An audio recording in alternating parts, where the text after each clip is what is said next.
Welcome friends. Now in this lecture we'll see how these loops can be used with else clause. Now if you take an example of C, C++, Java, the loops are used as loop only, but there wasn't any else clause. Now else was used in C, C++, Java with the branching statement like if else or if else if only.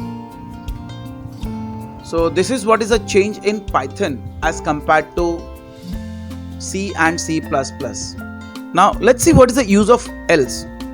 Now whenever the loop execution starts and all the conditions are exhausted, or you can say the statement fails, then the code written in the else part is executed. You can say the else statement runs a block of code once when the condition is no longer true. So Python supports else statements with for loop also and with while loop also. Now else statement in for is executed when the loop has exhausted with all the elements on which it is iterating in a sequence. Now let's say for example in a list there are 5 elements. After 5 elements it will go to the else part.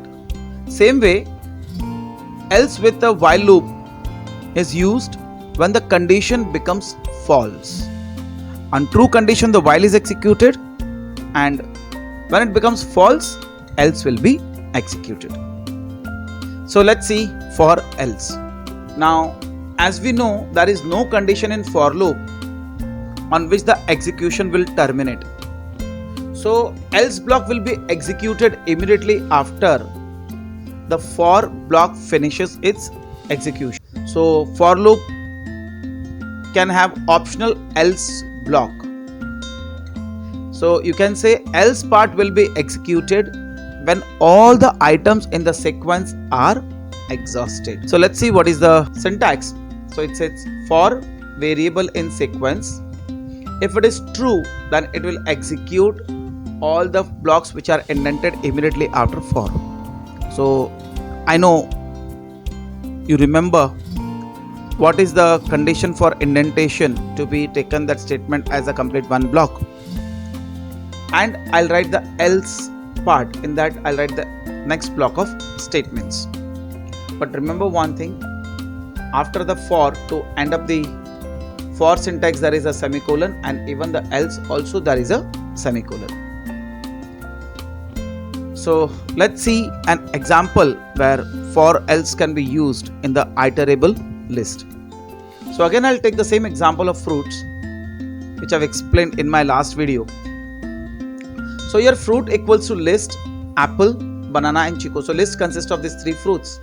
So for fruit in fruit list, so fruit list is a list of fruits. So for fruit is a variable in fruit list. Print fruit. So it will take apple, put it into fruit, and it will print, then it will print banana, and then it will print chiku. But the moment chiku is over, what? There is no fruit in the next list. So all my iterable elements are over. So what will happen? Now it will go to else part and it will print no fruits in list. So the loop has terminated. It's an indication of that. So let's see another example where I have for else with numbers. So here I'll print the numbers from 1 to 5. Now in this, first I'll write for num in range 1 to 6 because I have to print till 5, and I'll say print num, and else number is no longer within the range. Now when I execute the program, start value is 1, so it will print 1, then print 2, then print 3, then 4, then 5. Since my loop end value is up to 6, it will print up to 5. The moment the value becomes 6, what it will say? It will print number no longer is within the range. Why? Because on 6 the loop has terminated, and the moment loop has terminated it will come in the else part. Now let's see while loop. So as I've told you in my last lecture, that while loop executes until the condition is satisfied. But the moment condition becomes false, the statement immediately after the loop is executed. So if I have written else, so the immediate instruction is else, so else clause will be executed. So whenever the condition in while becomes false, it will go to else and print the value in that particular statement. So let's see the syntax. It is while condition. So execute the statements, else execute another block of statements. Again, here also colon represents that end of that particular statement line. So let's see one of the demonstration in which I have taken count equal to 0. While count less than 5, count equal to count plus 1, print count my India, else block is executed when count value is greater than 5. So else block will be executed when the count value is greater than 5. So first it will have value equal to 0. So now since the value is 0, it will come in the loop because it is less than 5. Count will be incremented by 1 and it will print count 1 my India, then it will go to 2 count 2 my India, then it will go to 3 count 3 my India, go to 4 count 4 my India, go to 5, but this time as soon as go 5 cannot be less than 5, so it will terminate and it will come to else part and will print else block is executed when count value is greater than 5. So the while loop termination will stop. So I hope these two codes you have understood. And now fine, let's see the demonstration of where I have taken for in range, I have taken for with list, and I have taken for with tuple. So all the different demos are here. So my first is from range 1 to 10. Already I have shown you the demonstration. Now here I'll just write, even here also I'll write press any key. So my program will wait for pressing any key. So my program will wait for pressing any key. Now let's execute this all the programs, but prior to that let's see what is the code. So in the second code, what I have done, I have taken a list with Bharat, India and Hindustan, and for index in range. Now see here I have used one more different way of using this list. So I've used range function with the list. So for index in range length, it will give me the length of list. So length of list will be 3. Now index for Bharat is 0, index for India is 1, index for Hindustan is 2. So I'll get length is 3. So my program will become for index in range 3. So it will take up the index as 0, 1 and 2. So let's see index of 0. So it will print Bharat. At index of 1 it will print India, and at index of 2 it will print Hindustan. So let's say modify this program and we'll see print index also.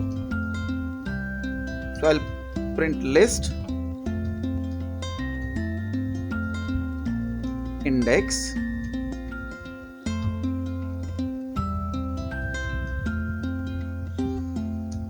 okay. So same thing I'll do for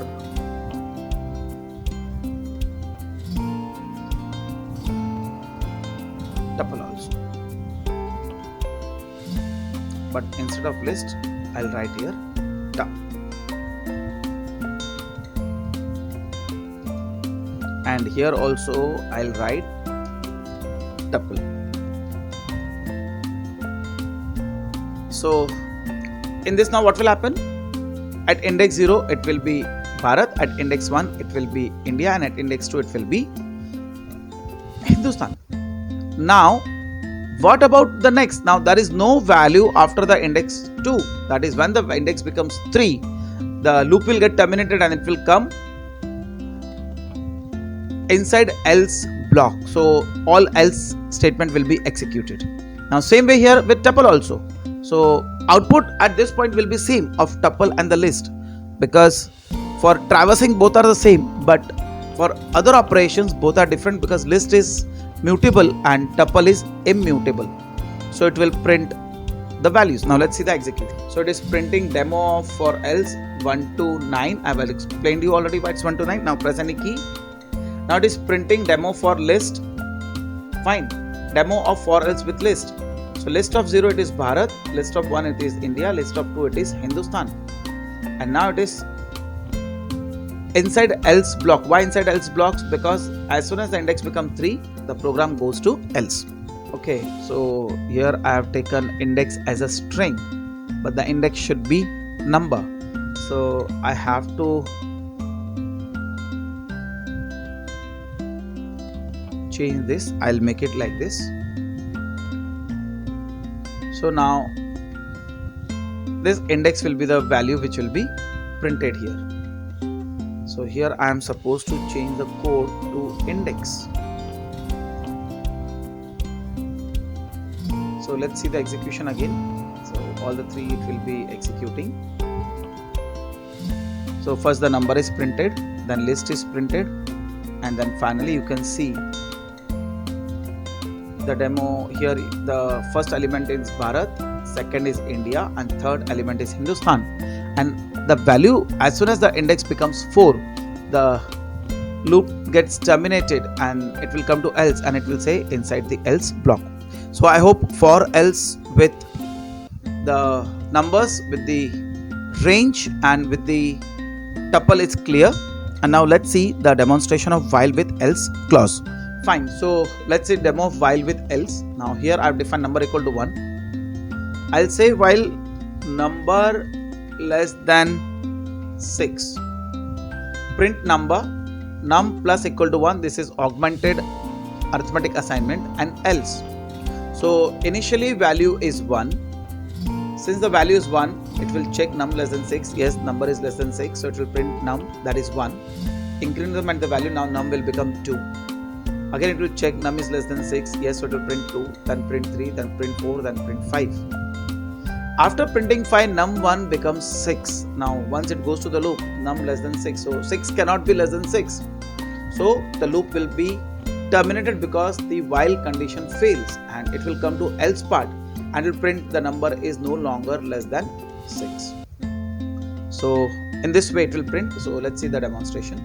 We'll run the code. So see here, it will printing 1, 2, 3, 4, 5, and finally the number is no longer less than 6. So I hope friends, both the loops, that is for loop and while loop, how to use with else clause is clear. Now my next video or my next lecture is on loop control statement. So we have 3 loop control statements, that is break, continue and pass. So we'll see the demonstration of those. But prior to that, friends, if you really like these lectures and if you find that this channel is worth sharing, please do share with your friends, because sharing is caring. And don't forget to hit the bell notification, because once you hit the bell notification, it will forever will notify you as soon as my new videos are uploaded. So you won't miss any videos which will be uploaded further. So friends, take care, stay safe and have a nice time. Stay tuned.